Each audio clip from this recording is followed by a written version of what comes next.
Welcome to Battlefront Chronicles, where we relive the battles that changed the world and honor the heroes who fought them. This is a special episode, a story not just of strategy and firepower, but of resilience, sacrifice, and unshakable courage. Today we return to the islands of the Pacific, to the heart of the Philippines, to the Battle of Luzon. January 1945. The Pacific War is raging. For nearly 3 years, the Philippines has been under Japanese occupation. Years marked by hardship, hunger, and oppression. Yet through the darkness, one flame refused to die, the Filipino spirit. When General Douglas MacArthur promised, "I shall return," it was not merely a vow. It became a spark of hope carried by every Filipino guerrilla, soldier, and civilian who dreamed of freedom. Across the jungles, mountains, and rice fields of Luzon, secret resistance groups fought in silence. They smuggled intelligence, sabotaged supply lines, and sheltered Allied pilots. The people had turned their entire homeland into a silent battlefield, waiting for the day of liberation. That day came on January 9th, 1945. From the sea, the horizon filled with ships, hundreds of them, stretching farther than the eye could see. It was the largest amphibious landing in the Pacific theater.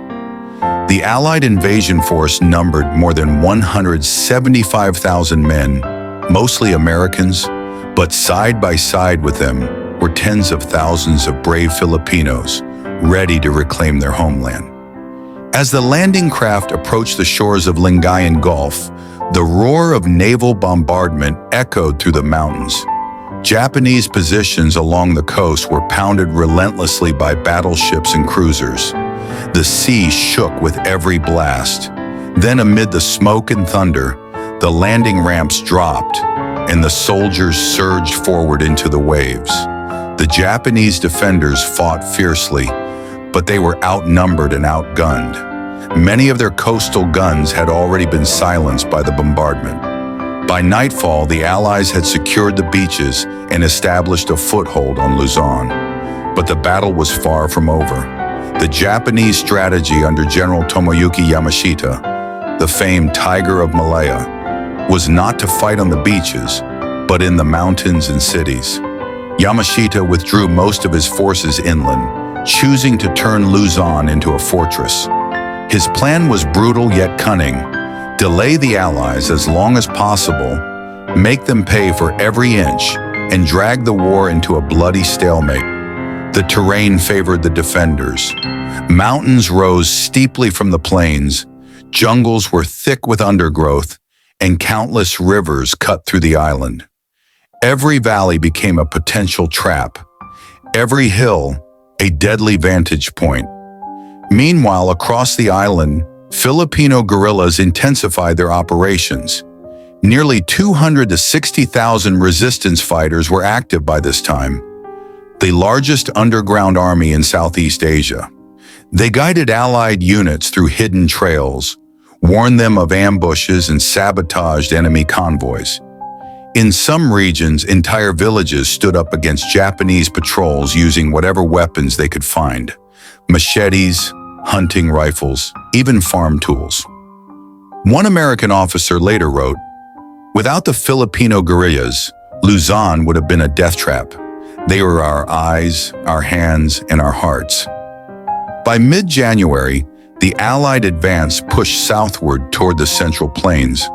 The Japanese had prepared defensive strongholds in the mountains of Zambales and around Clark Field, the former American air base now turned fortress. Fierce fighting erupted as tanks and infantry clashed in the open fields. The smell of gunpowder mixed with the scent of wet earth and burning palm trees. Filipino soldiers fought with unmatched bravery. The newly reformed Philippine Commonwealth Army joined the battle alongside American divisions. In places like Bamban and Angeles, they launched assaults under heavy machine gun fire, storming bunkers with grenades and bayonets. Many fell, but they did not yield. As the front lines moved south, civilians played their own part in the struggle. Farmers fed troops from what little they had. Families hid guerrillas in their homes. In every town liberated, church bells rang as people wept and cheered, the sound of freedom echoing once more across the valleys. By the end of January, the Allied forces had captured much of northern Luzon. The next objective loomed ahead, the capital city of Manila. But as the sun set over the plains, few could imagine the horror that awaited there. The road to Manila stretched ahead like a scar across the plains. After securing the northern provinces, Allied and Filipino forces advanced southward, determined to liberate the capital. The Japanese army, under General Yamashita, had withdrawn most of its main units to the mountains of northern Luzon. But in Manila, another commander, Rear Admiral Sanji Iwabuchi, refused to surrender. He vowed to defend the city to the last man. In early February 1945, the battle for Manila began. What was once the Pearl of the Orient soon became a city of fire and ruin. Streets that had seen parades and music now echoed with the thunder of artillery and the cries of civilians caught in the crossfire. The Allied advance into the city was led by the U.S. 37th Infantry Division and the 1st Cavalry Division, with Filipino soldiers and guerrillas clearing neighborhoods and rescuing civilians. Street by street, block by block, they fought house to house. The Japanese had fortified every building, churches, schools, even hospitals, turning Manila into a maze of death. Filipino guerrillas, familiar with the narrow alleys and hidden paths, guided Allied troops through the urban chaos. They pointed out sniper nests and helped evacuate the wounded. Many of them had no uniforms, only the determination to take back their city. Inside Manila, the horror was unimaginable. In their desperate defense, Japanese forces massacred thousands of civilians, men, women, and children, at places like Intramuros, Fort Santiago, and the Manila Cathedral. Entire families were executed. Hospitals were bombed. The old districts burned for days. The cost of freedom was staggering. Yet amidst the devastation, stories of bravery shone through the darkness. Filipino civilians risked their lives to rescue others from burning buildings. Nurses turned schools into makeshift hospitals. Clergymen shielded refugees inside churches, refusing to abandon them even under bombardment. On February 23rd, Allied forces stormed Intramuros, the walled heart of Old Manila. Heavy artillery and tanks pounded the ancient walls while infantry advanced under a rain of bullets. The fighting was fierce and desperate. When it ended on March 3rd, Manila was finally liberated. But the victory came at a terrible cost. Over 100,000 civilians had perished. The once glorious city lay in ruins, but the Filipino spirit remained unbroken. While the capital was freed, the battle for Luzon was far from over. In the north, Yamashita's remaining forces had dug into the mountains of the Sierra Madre and the Cordillera range. Their fortresses were hidden in dense jungle, shielded by steep ridges and caves. It was there that some of the most grueling fighting of the entire campaign took place. American and Filipino troops climbed treacherous mountain paths, carrying their weapons and supplies on their backs. The Japanese had built intricate tunnel systems, turning entire ridge lines into networks of bunkers. Airstrikes and artillery could not reach many of these positions, forcing the Allies to assault them directly. In these brutal mountain battles, the courage of Filipino soldiers stood out once again. Units of the Philippine Commonwealth Army, bolstered by local guerrillas, attacked fortified caves using flamethrowers, grenades, and sheer determination. Some fought hand-to-hand in darkness, surrounded by smoke and dust. The terrain was merciless, but so was their resolve. In the province of Nueva Ecija, Filipino guerrillas launched daring raids to cut off enemy supply lines, capturing key bridges and rescuing prisoners. In Benguet and Ifugao, they fought alongside American mountain divisions to clear the northern strongholds. Many of these fighters had been farmers and laborers before the war, now turned heroes on their own soil. One soldier recalled later, "We were not just fighting for victory, we were fighting for every Filipino who had suffered, for every family waiting at home." As the Allied forces pressed deeper into the mountains, the Japanese resistance began to crumble.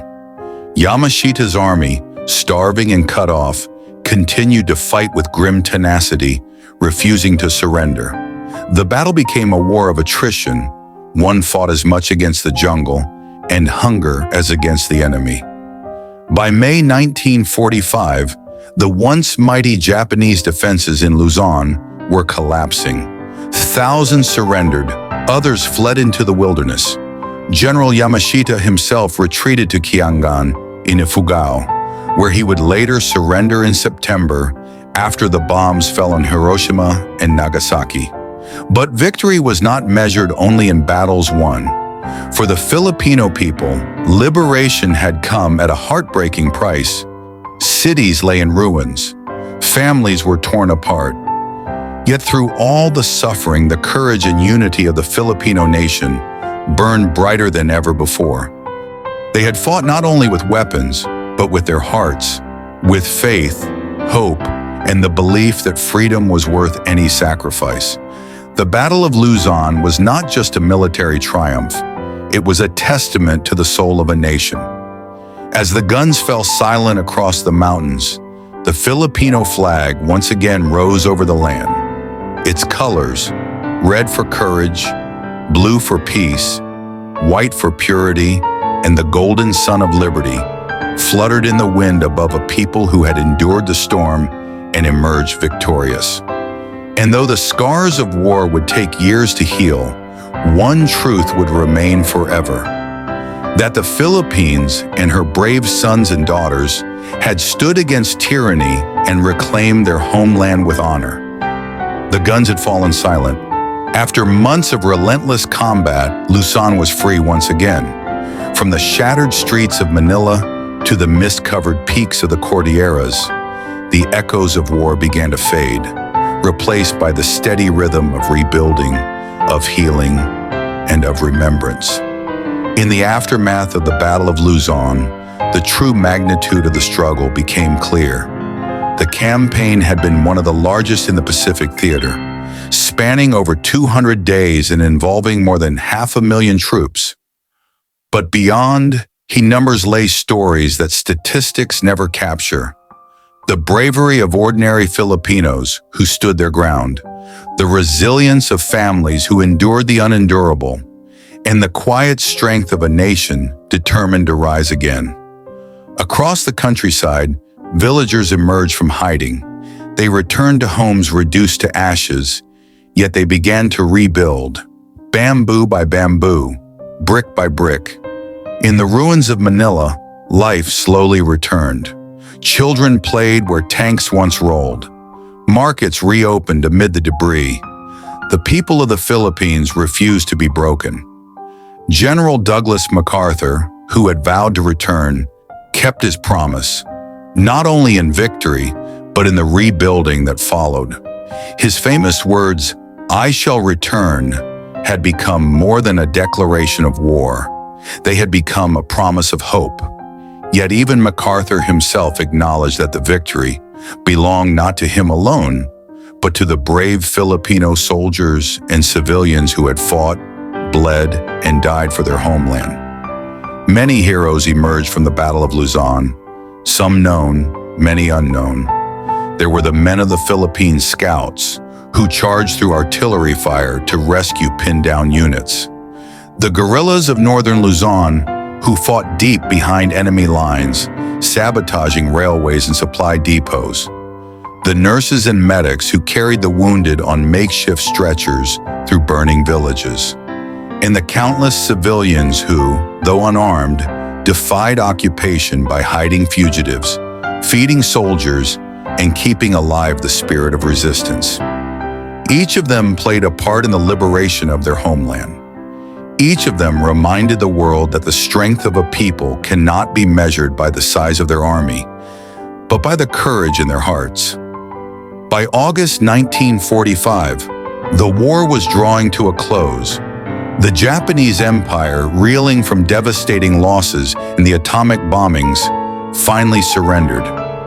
In September, General Yamashita was captured and brought to trial in the Philippines. He faced justice for the atrocities committed under his command, particularly in Manila. But for many Filipinos, true justice lay not in vengeance, but in the peace that followed. The liberation of Luzon marked the beginning of a new chapter. The Philippines would soon regain its full independence, standing proud among the free nations of the world.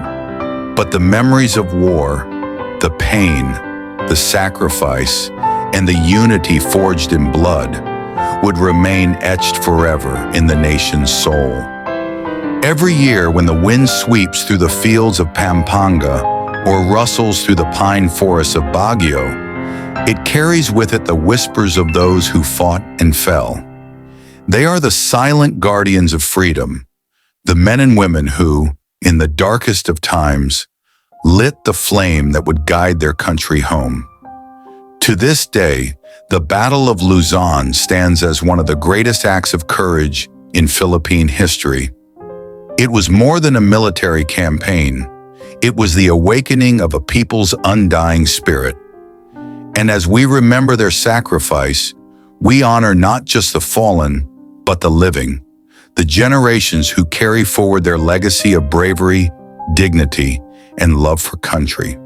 Because freedom, as history has shown, is never truly free.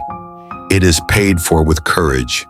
It is preserved by remembrance, and it endures through unity. This has been Battlefront Chronicles.